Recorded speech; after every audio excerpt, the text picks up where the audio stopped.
Assalamualaikum warahmatullahi wabarakatuh. Alhamdulillahirrabbilalamin. Wassalatu wassalamu ala asrafil anbiya wal mursalin Sayyidina wa maulana Muhammadin wa ala alihi wa sahbihi ajmain. Amma ba'du. Yang terhormat Bapak Swadik selaku pengamu mata kuliah pengembangan kurikulum PAI, dan di sini saya akan mempresentasikan tentang metode-metode perkembangan kurikulum. Metode humanistik. Menurut teori humanistik, proses belajar harus dimulai dan ditunjukkan untuk kepentingan memanusiakan manusia itu sendiri.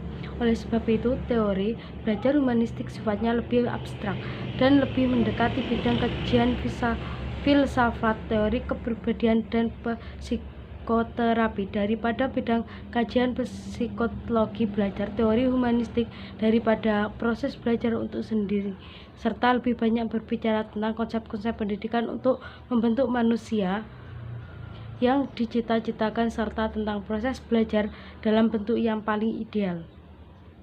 Faktor motivasi dan pengalaman emosional sangat penting dalam peristiwa belajar, sebab tanpa motivasi dan keinginan dari pihak si belajar, maka tidak akan terjadi asimilasi pengetahuan baru ke dalam struktur kognitif yang telah dimilikinya.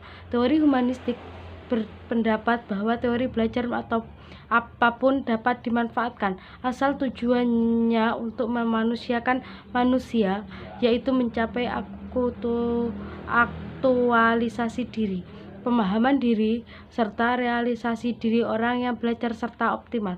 Teori humanistik bersifat sangat eklektik, yaitu memanfaatkan atau merangkumkan berbagai teori belajar dengan tujuan untuk memanusiakan manusia dan mencapai tujuan yang diinginkan, karena tidak dapat disangkal bahwa setiap teori mempunyai kelebihan dan kekurangan.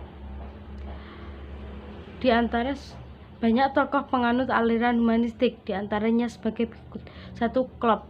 Pandangan Klopp tentang belajar dikenal dengan belajar 4 tahap, yaitu tahap pendapatan konteks, 2. tahap pengamatan aktif dan reflektif, yang ketiga tahap konseptualisasi, yang keempat tahap eksperimentasi aktif.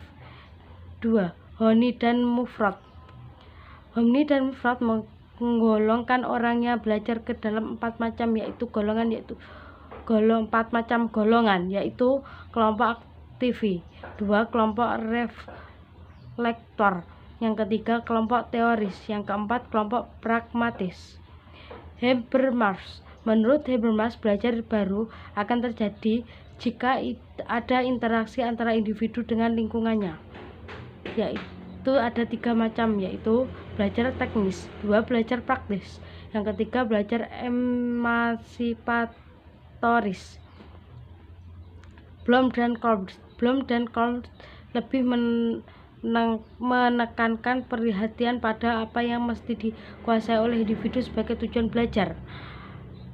Tujuan belajarnya dikemukakan dengan sebutan taksonomi Bloom, yaitu 1.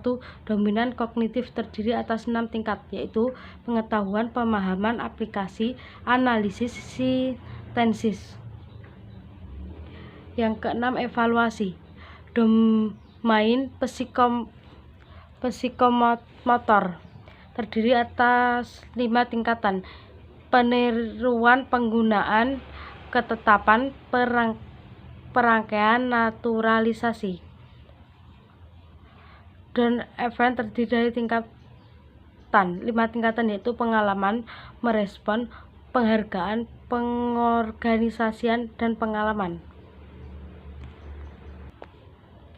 Dalam praktiknya, teori ini cenderung mengarahkan siswa untuk berpikir individu, mementingkan pengalaman, serta membutuhkan keterlibatan siswa secara aktif dan proses belajar.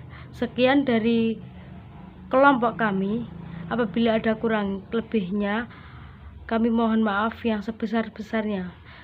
Kelompok terdiri atas nama Lukiana dan Khalid. Sekian dan terima kasih. Apabila ada kurang atau lebihnya dari kelompok kami, saya mohon maaf yang sebesar-besarnya. Wassalamualaikum warahmatullahi wabarakatuh.